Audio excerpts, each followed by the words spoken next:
People, I have showered. I've been sick. I rose on Sunday. I came back. I have risen. Arsenal didn't rise. I've showered. I've healed myself. I haven't been putting any output out all week. I haven't been putting any content out all week. But I'm back, people. And I'm here. And I'm here to discuss one thing and one thing only, people. I think it's time we acknowledge it. I'm wearing black. I'm paying my respects, people. I'm paying my respects. Arsenal Football Club. It's been an honourable effort. You've done everything you can. You've done everything to challenge. Arteta, you've done your thing. You've done everything you can. Banter era, this was a funny club at the beginning when you took over. You had Aubameyang bantering. You had Guendouzi bantering. You had Lacazette not taking anything serious. You set a culture, Arteta. You pushed the envelope for this team. You've taken them as far as they can go. Season over.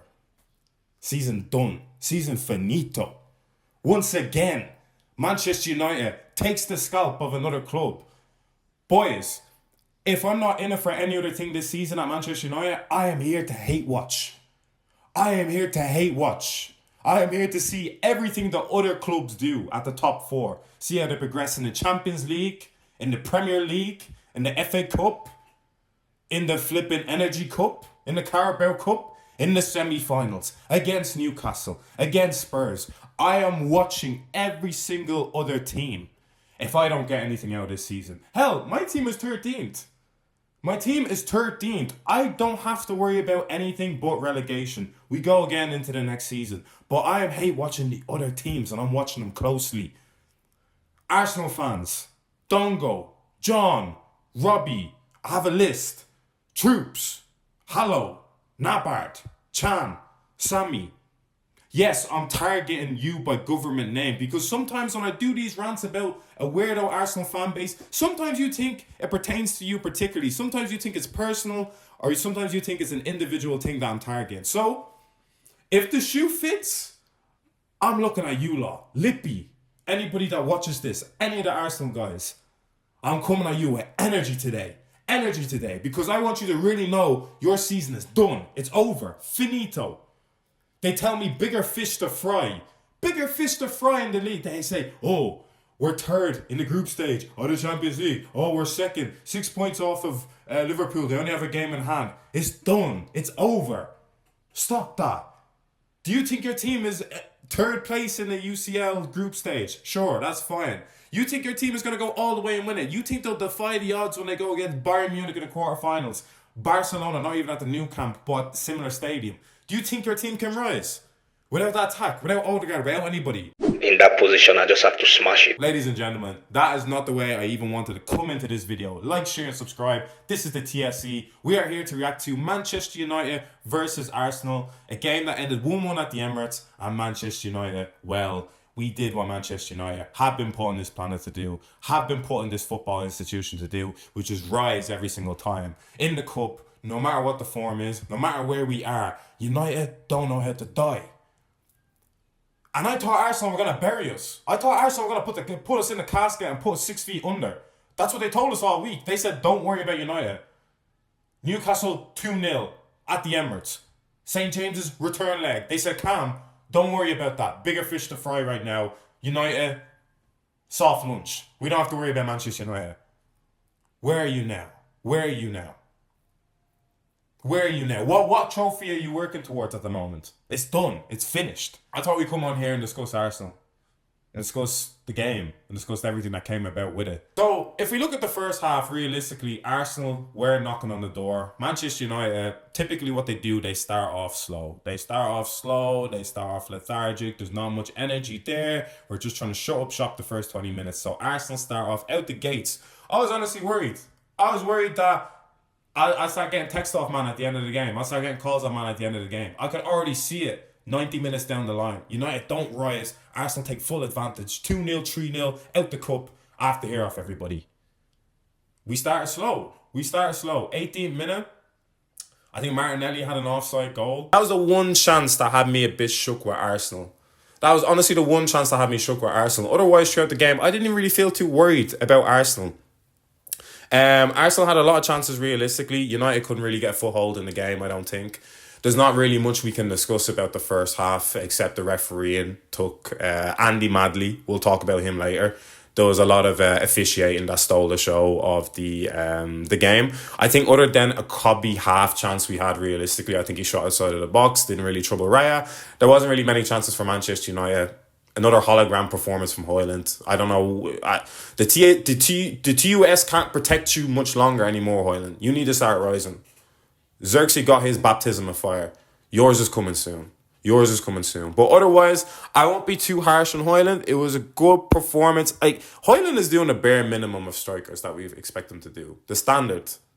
And for 72 million for a striker, I don't know if we're looking for the standard or we're looking for the bare minimum. But nonetheless, he's doing it. We thought would give Arsenal, the centre-backs, their easiest performance once again of the season. Didn't prove to be the case. We actually did cause them a bit of trouble. We did knock on the door a little bit.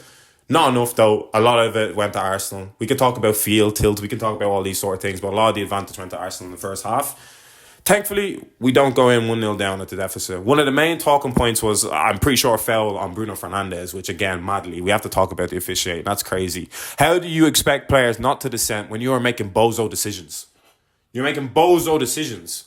How do you expect players not to dissent? Bruno's whole red boot went off in the foul. And you madly just don't do anything. Not even free kick. Actually, matter of fact, booking for Bruno Fernandes. Okay, fair enough. Second half, United come out with more urgency. They capitalise on Arsenal's mistakes. I know if there's one thing with Arsenal, it's in the transitions. When they lose the ball on the turnover, they don't know how to deal with a lot of transitions. A lot of teams love a counter-attack at the Emirates. We love a counter-attack at the Emirates. They typically concede goals from transitions. Some of the counter-attacks we were getting today in the United game gave me throwbacks of old-school Manchester United counter-attacks. With the blue jersey on, at the Emirates, cold, dark night. Our whole team charging down the flanks, charging down the channels, marauding at Arsenal, counter-attack city. That stadium used to be for us. And it was nice to have a little throwback today. Sure enough, we didn't do it a lot throughout the games, but there was threat to be had. There was threat there, pretty much, on the counter-attacks. United came out front-footed. They were still looking defensively resolute. That's one thing I have to give Amorim credit for. He set us up in a way, again, where I've said it in my last videos, where we aren't playing the most sexy ball, right? We're not trying to go band for band, dick for dick with these teams. We're not trying to do that. But we're able to find a system, or we're able to find a tactic in the game that makes us resolute. We're hard to break down. Arsenal can't really get to us in this game. So United come out front-footed. 51 minutes, we take our chance. Again, I have to say, Arsenal mistake once again. Gabriel loses the ball from Garnacho. Garnacho had a great cameo, I have to say. One thing about Garnacho is he had a great cameo in the game. I'm gassed, honestly. I'm gassed with Garnacho's performance. He had a great performance. He was solid. It feels like when Garnacho remembers how to play on the right, he's very good. He's solid. He can create chances. He's a bit more unselfish on the right. I don't know if he's naturally used to crossing from that position on his preferred right foot. I think the left invites that tendency to cut inside and try shoot. But Garnacho was trying to put his head up. He looked up. He saw Bruno Fernandes on the edge of the box. Bruno, and granted, it was a bouncing pass as well. The pass was bouncing a little bit. You never know how a player's going to take that on his first touch. Bruno, top bins, top right. Lovely first chance finish. Raya couldn't stand a chance. C'est fini, 1-0. A lot of periods in the game, we look like we're in control. It looked like we're in control. Arsenal pulled out their old Aaron Pierre, that's Mufasa defending. Gabriel, do you think with that expiring hairline you have right now, do you think you're slick? You think you can just make one more mistake and go, oh, Aaron Pierre, that's fine. Do the nonchalant act. Saliba, do you think you can keep doing the nonchalant act? I know this is one of the best defensive teams in Europe, but do you think you can sustain pressure and keep doing the nonchalant act?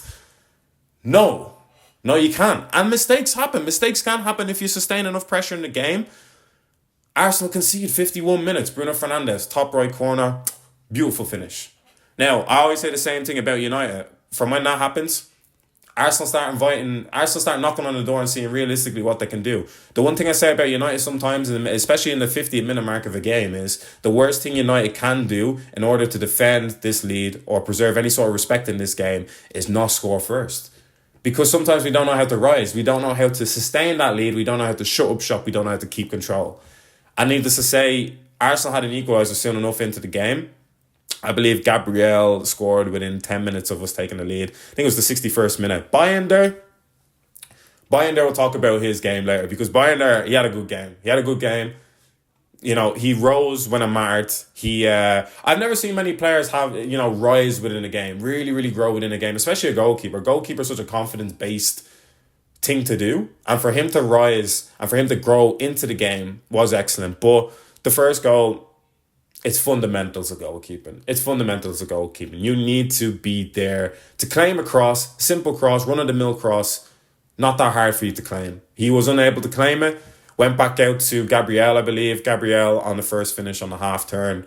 Takes a deflection off the defender. Goal for Arsenal. Again, I thought Bayern should have done better. The red card, Diogo Dalot. Careless. No concentration, no discipline. And that's the thing that we really have to focus on as United fans. I'm reading Alex Ferguson's book at the moment, Leading. And the one thing he really highlights on at the first part of the book is concentration and discipline.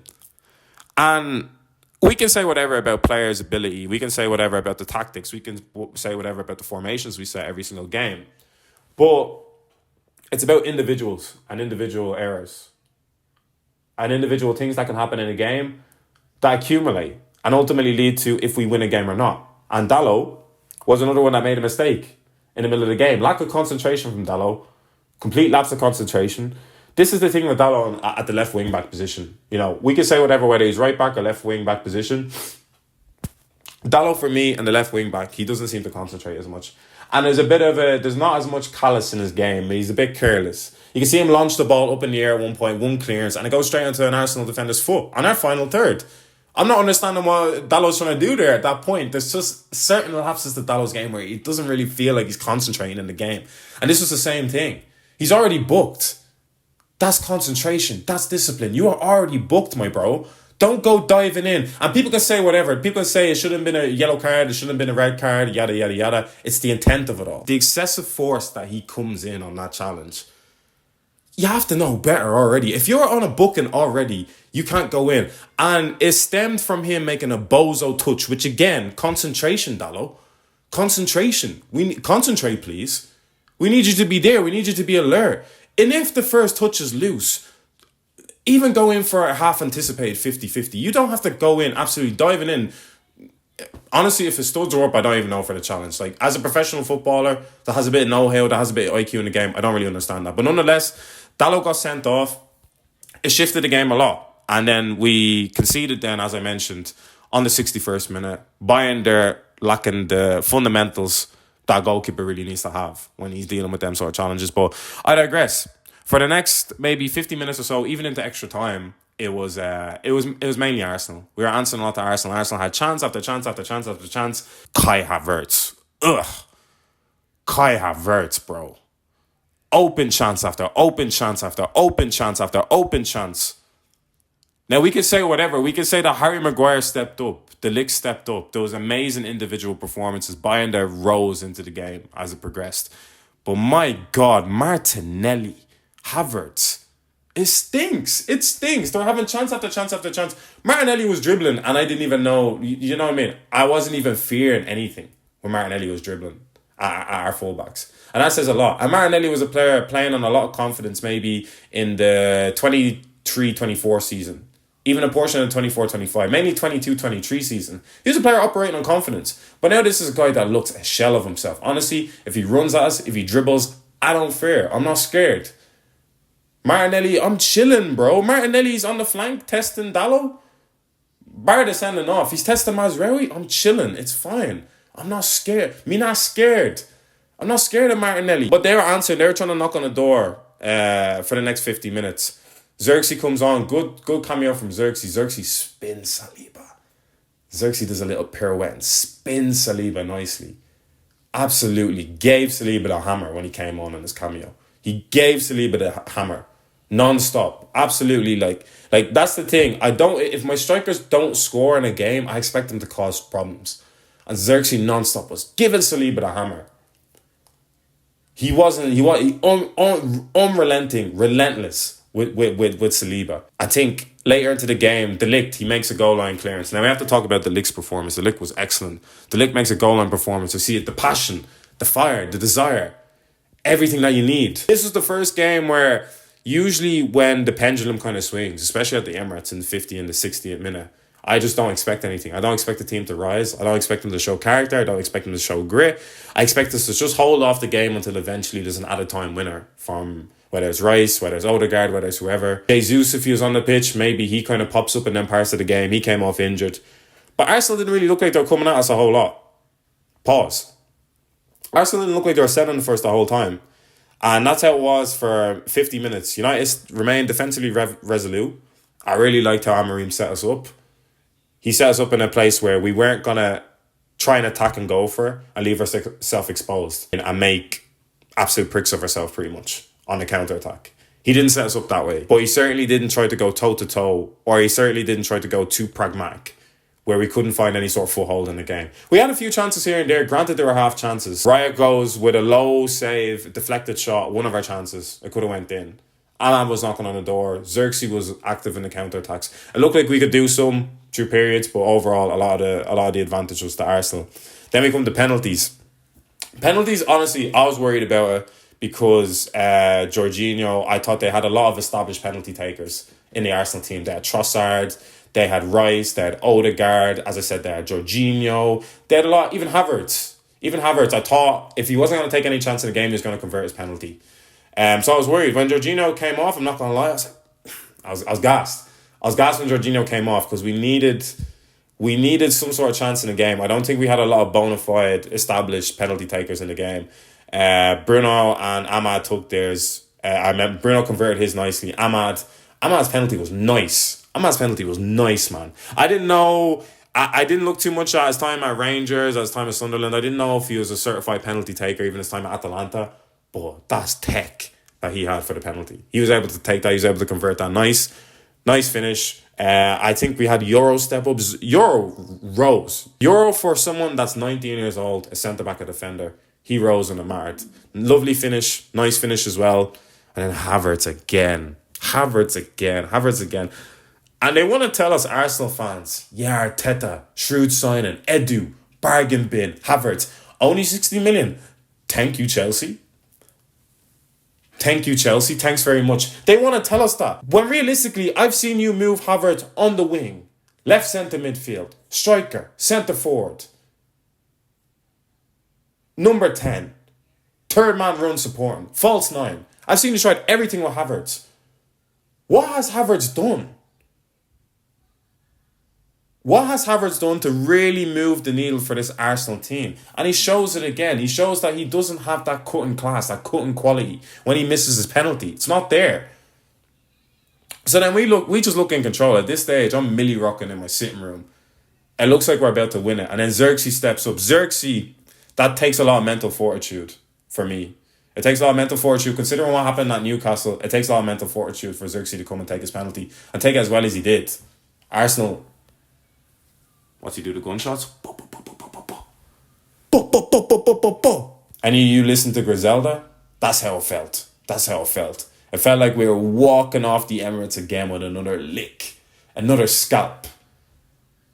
Arsenal can think that wherever they are with us, in terms of stature, in the title race, in anything, in the league. But we always leave the Emirates with something. Every few years we leave Emirates with something.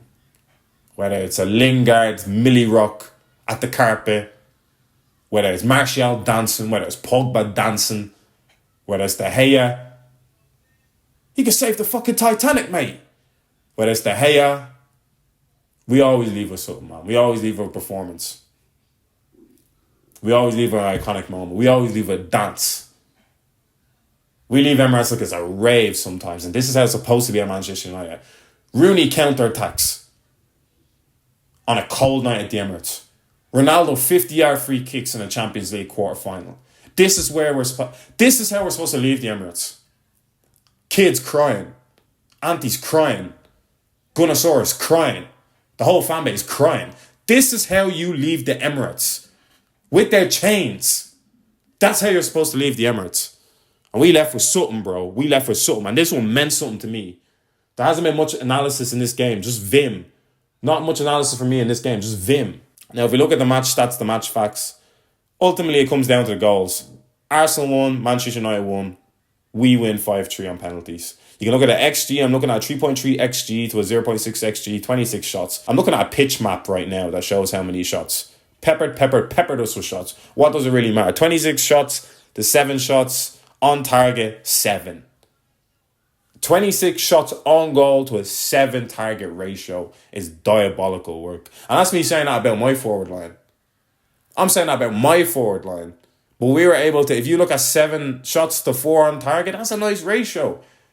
That's a good, maybe, 70% conversion. What can we really say about Arsenal in this game? What can we honestly say about Arsenal? Look at the possession. Sure, 71% to 29%. What did it really amount to? All Arsenal were doing was foreplay. All Odegaard was doing was vanilla Norwegian foreplay with us, bro.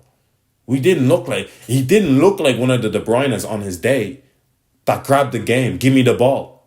Bruno Fernandes came to your block and showed you how a real 10 grabs a game by the scruff. I don't know what's been getting into Bruno the past couple of games. But we can look at whatever. Field tilt, 21%. 79% to 21% field tilt. Okay. All right, okay. United left with something. And Arsenal didn't. Now, the takeaways of this game, really, for me, is VAR. And we can discuss really as fans of football whether VAR is needed in the game, whether VAR isn't needed in the game. It was something that was introduced maybe right before the World Cup at the time, I think, one of the major tournaments where we start testing out VAR. Kind of turn of the 2020s. And I can say one thing. I do miss the days where I tuned into Match of the Day and I was watching the highlights and, Gary Lineker and Ian Wright are arguing whether a certain goal was offside in the build-up. I love that. I love that barbershop talk. I love reading in the paper. Was it offside? Was it onside? Was it offside by a foot? Was it offside? I love all the speculation that came with pre-VAR. But this game showed why we need VAR. And it was odd officiating from Andy Madley as well. I don't know if Andy Madley, honestly, check his hard drive. He might have a lot of AFTV on that. Because Andy Madley was playing for Arsenal. And we got justice. We're getting robbed. That wasn't a penalty. If we really break down and look at the penalty that Havertz leans his body, simulation. Sure enough, Maguire stuck his foot out a little bit, but there's more simulation in that than there is actual contact. The referee can't even give it a second doubt. This is like the way VAR used to be. Refs could make bozo moments and stick by their word to it because they had to stick by their word to it. How many times have you seen a referee do a U-turn on a decision? They don't do it. So this is what predating the VAR looked like in football. Except there's more stakes, there's more money, there's more stuff involved. We see teams now, we see Wolves putting petitions together, putting movements together on bad officiating. Bad officiating can't happen in a game. And bad officiating costs everything. If we lose now, if we exit in the early round of the FA Cup because a referee wants to start doing something, now we're having different conversations. Now Sir Jim's having different conversations. Now the chefs at Old Trafford are probably getting sacked because of some officiating. We can't allow that to keep happening in the sport. And Andy Madley, I don't know, there was some odd officiating there. Half our team had bookings by the end for dissent, for whatnot, for kicking the ball, for moving the ball. Arsenal players, it was deep into the game. I don't even think they got many fouls. And they committed a lot of foul-worthy challenges, but I don't think there was even much fouls. But Arsenal, I think we have to discuss the takeaways from this game. Arsenal, whoever the set-piece coach is for Arsenal, let me look up who the set-piece coach is for Arsenal, because I never know brother's name. I just see him always come up onto the pitch. Let me check the set-piece coach's name. Nicholas Jover. If I'm to say one thing about Nicholas Jover is he's one of the higher paid set-piece coaches in the league. You need to give Saka a cut of that, man. You need to give Saka a cut of whatever you earn salary-wise at Arsenal. Salary-wise at Arsenal. You need to give Saka a cut, Jover. Because this guy is responsible for most of your set-pieces getting pulled off. Because in that game, a lot of the Arsenal set-pieces were looking toothless. I wasn't scared of the Arsenal set-pieces. As much as I wasn't scared about the Arsenal chances. I wasn't scared about the Arsenal set-pieces. So, Jover, you might need to start cutting Saka 15%. Because I wasn't seeing anything that was really scaring me. I wasn't seeing them in-swinging corners that I fear usually from Arsenal. Odegaard was lobbing them up in the air. Not really a threat. The one thing that Arsenal specialise in with their set pieces is they cause chaos. It's an in-swinger whipped in, causes chaos in the 6-yard box. Odegaard was out-swinging them, floating them out. It wasn't creating anything, or wasn't creating any sort of threat.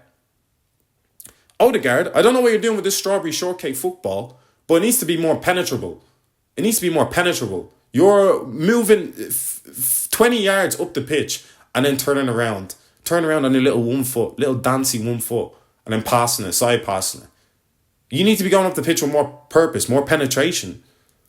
I wasn't worried about Arsenal, and it's more of an indictment to the fact that they need attackers. They need attackers. I think they produced about 26 shots against Newcastle during the week. 23 today. Toothless.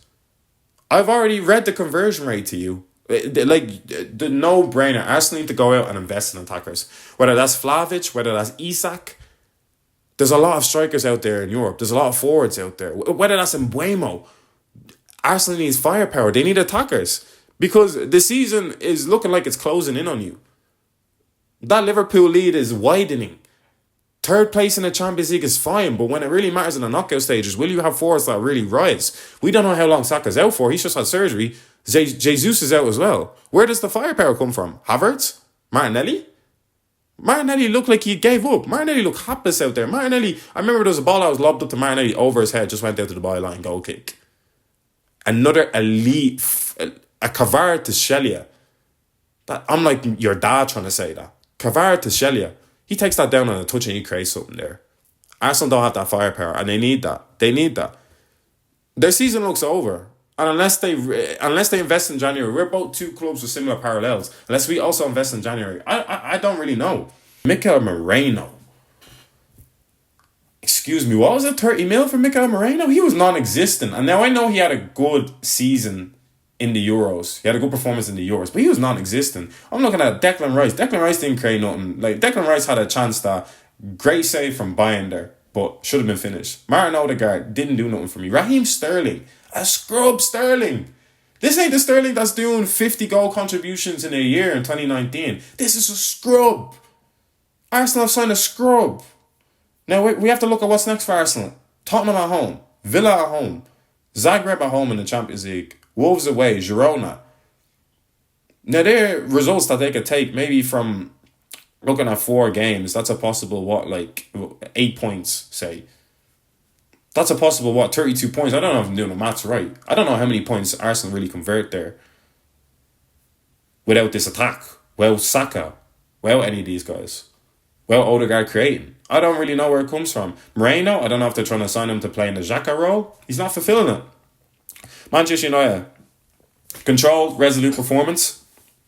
Like I said, I wish they went machine for machine. With Arsenal, we played a bit pragmatic at Anfield. We played pretty pragmatic at the Emirates, but it's what's necessary at the moment. We don't have the talent pool of players to match with the big 6 teams at the moment, but we're finding ways of grinding out results and causing issue for them teams. You're seeing a lot more selflessness. You're seeing a lot more belief. You're seeing a lot more discipline in the team. And this is one thing that you need at Manchester United. You can't get outworked by the other team. Alex Ferguson said in his book, any team that the day that team outworks Manchester United in a game, we're no longer Manchester United. And people can misinterpret that for outworking in an attacking sense, but Manchester United just need to work. Whether it's 90 minutes, whether it's 120 minutes, they need to work. They need to grind out results. And I saw a lot of work. I saw a lot of character from the players. I've seen enough game-changing moments at the Emirates where the heads go down. A lot of game inflection moments, whether it's a sending off like Dalot, whether it's a decision that didn't go our way, whether it's Arsenal grabbing the field tilt, grabbing the momentum. A lot of other times it doesn't go our way. But we showed character. We showed mental fortitude. They couldn't get through us, Arsenal. And we have a lot of criticism for Arsenal today, but we can't take away credit. Can't be understated how good the Manchester United defence was. We have to give immense credit to Harry Maguire. Harry Maguire, the absolute redemption story that Maguire's on right now. It has to be acknowledged. Well done, Maguire. He was the butt of a lot of jokes in the fan base. And now he's putting in. He looks very good in the back three. And to get a new contract, it's a statement for Amorim. He sees him as being the guy in a back three. You can bring in Ignacio. You can bring in these guys, but Maguire's looking like the guy right now. De Ligt as well, immense performance. Immense performance from a lot of back three. Leisha's looked at his sharp self again. Cameo from Xerxes as well. Fantastic Xerxes cameo as well. Spun Saliba. Showed him who's boss. Showed him who's daddy. Spun Saliba, man. Saliba with this cutesy, nonchalant defending, bro. You're not Aaron Pierre. Defend. But if we're looking at individual performances, Ugarte, another excellent performance again. Lissandro Martinez, Cobby, brief cameo, was creating, was asking a question when other players weren't in the first half. Collier just did cardio session. I'm not going to lie. I don't know if he has the talent there. He just did a cardio session, but he looked good. Diogo Dalot, let's not speak on him today. Disappointing. Garnacho, nice cameo. Came in for an Ahmad that wasn't fit. But good performance, good cameo from him. Bruno Fernandes, great. Another good performance. He looks like he has legs again. He's dribbling past guys again. Bruno, when is this remontada gonna stop, bro? We need to move on from you at some point. We need new 10s. But every time you think Bruno's done, he brings something else to the table. And that's what you look for in Bruno. Like, there's always the possibility that Bruno is capable of doing something in a game. Xerxes, great cameo, great character. Considering Rasmus Hologram didn't do anything again. Great character from Xerxes. It has to be discussed. I hope he succeeds at the club. There's been a lot of links for him elsewhere in Italy. I've been liking Xerxes recently, to be honest. But yeah, Altay Bayender, we have to talk about. Altay Bayender, this was a Sergio Romero performance. This was a Sergio Romero classic throwback. I don't think he's got to be necessarily knocking on the door for a starter. There's a lot of fundamentals that Bayender lacks in his game. But this was a solid performance from Bayender. He grew into the game, like I said. He was ultimately the hero, saved 2 penalties in the game. Saved a lot of big chances. Rice had a big chance. Excellent performance. But yeah, that's mainly it from the TSC. That's my review. Next, Manchester United have, I believe, Southampton at home. We need to start seeing an upturn in performances now. Southampton at home, Brighton at home, Rangers at home, Fulham away, FCSB away. We need to start seeing an upturn. It's not tough from February 2nd. Crystal Palace at home. We need to start seeing results. But as the TSC, make sure you like, comment, and subscribe. I'm trying to get that algorithm up, people. It's really been a journey for me starting this creative endeavor again, starting YouTube, starting all of it. So it's been fun. I'm going to start throwing up stuff on TikTok. I'm going to start throwing stuff up on Twitter. Make sure you check that out. That's been TSC, the speculative effort. Thank you. Thank you, Arsenal. Thank you, Manchester United, for making my Sunday. You don't know how much a win dictates my mood. 11 players dictates my mood. But that's how I'm feeling on this Sunday. Arsenal, hold that. Make sure you don't answer your phones in a ring, please. But that's been a TSC. Thank you very much.